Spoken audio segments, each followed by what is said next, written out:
Juustes annab tumedust, kulmudes, ripsmetes. Teda on igat tooni, juuksevärvides näiteks. Melaniin. Mida on vaja näiteks eemaldada, kui sa blondeerid? Ma ei tea, kas sa teed juuksemaailmas. Sinu juustes on seda hästi Pigment. Just. Nii, okei.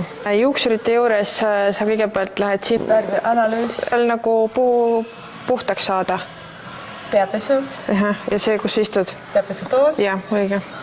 Silmal sellist joont, mul on ka natuke tehtud. Lainer. Yeah.